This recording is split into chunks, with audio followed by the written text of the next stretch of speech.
For Mayor of Lockport. If you want to take a couple minutes and just kind of introduce yourself, your background, and why you're running, and then we'll get into questions after that. Okay, my name's Mike Pillot.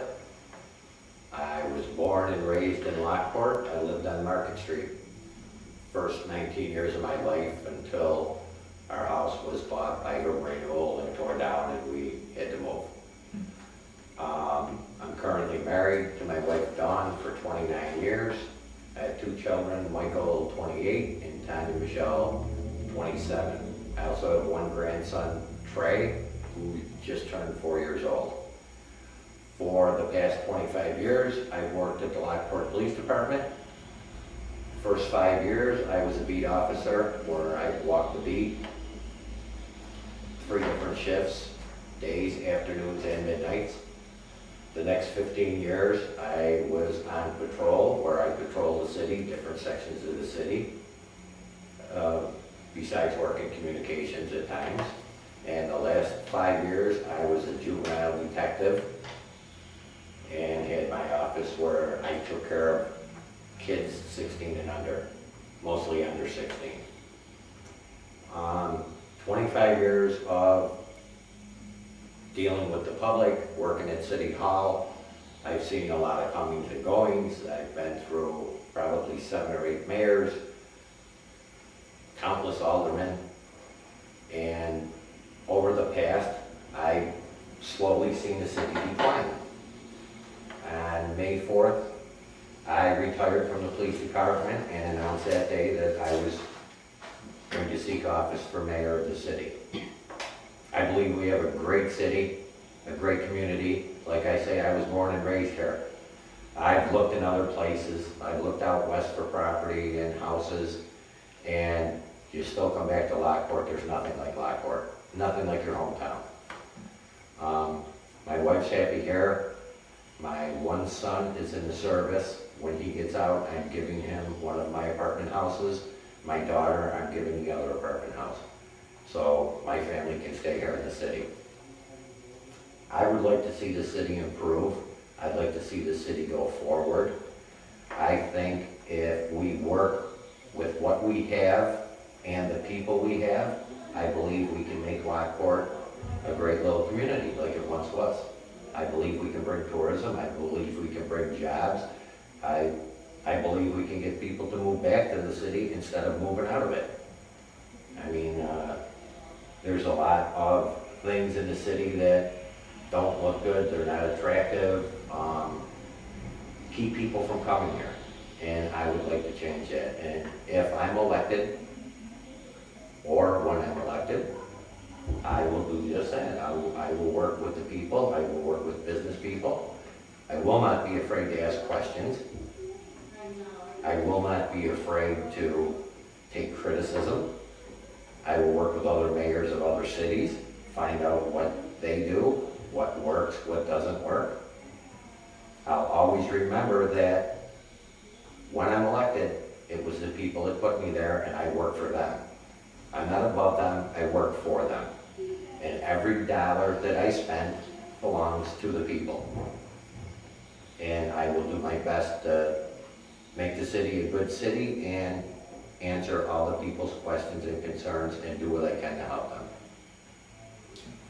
Just to keep this current, today's what, 23rd, so for people who are going to be watching this on the tape, last night I think you had a meeting with the public. We weren't there, but can you tell us just how it went? What did you hear? What kind of things? I know, obviously we know about the other meeting you had with the public, and I'm sure we'll get to that, but last night, what did you hear? What was the comments, questions, things like that? People were, they asked questions about taxes, water bills, the state of the city, like the housing. And, we discussed things. There was one man there that had a lot of questions. And I guess some of the people started getting on him because he was asking me a lot of questions. Right. And the people that were in the room, some of the people got upset with this man and said, well, you just moved here a year ago, you don't know, but this man moved here, owns a business, and bought a house here. And I said, absolutely, let the man speak. If you have a criticism or you want to ask me a question, I'm gonna answer it the best I can. I'm not afraid to answer a question. I'm not afraid to give an answer, and if I don't know the answer, I will surely do the best I can to find out and get back to you with the answer. Right. Other than that, it went great till near the end. One of the people got up and said something that I wish wouldn't have got said there, but, you know, which had nothing to do with me. Right. But it got said, and basically then I went off and stood off to the side because I didn't want to be a part of that. I didn't want to be a part of, I wanted that meeting to inform the people and answer other questions and concerns. I didn't want this to be something negative or who did what, and I mean, the past is the past. We have to look forward to the future for our city. Right. We have to look ahead for 4 years. What's the city going to be like in 4 years? What can we do to improve it in 4 years? We all know the negative of the city. I mean, we see it, we read it, we hear it, we all know. Right. Okay, that's the past. Granted, a lot of stuff shouldn't have happened. You wish it wouldn't have happened. You wish it wouldn't have happened the way it did. But we have to look forward. We have to go on, because we have to look for a way to keep our families here. We have to look for a way to keep business here. We have to look for a way to bring business to the city. We have to look for a way to bring tourism to the city, and not only when it gets here, find a way to keep it here. Find a way for the people to spend a day or 2 days or a week. We have to find a way to keep them here. Well, I'll do whatever I can to find out how we can improve that. And I didn't want anything negative at that meeting, and there were 2 ladies. One lady got up and spoke about being fired from a job, and she had a perfect right to do that, and I feel bad for the lady. Very nice lady. And then another person got up after that. Yeah, I heard about that, but you But say that, yeah. I wish that wouldn't have came up, because like I say, that was totally for the people. I'm just wondering, more issue-based, you know, city issues, things like that, anything new that came up or anything? Well, like that, basically taxes, Same water stuff, bills, okay. yeah. A few people didn't know about the sewer bill. Right. So it's the same sewers, taxes, trees. Well, a lot of wells, people, yeah. a lot of people didn't realize that in 2006, there was over $700,000 worth of unpaid sewer bills.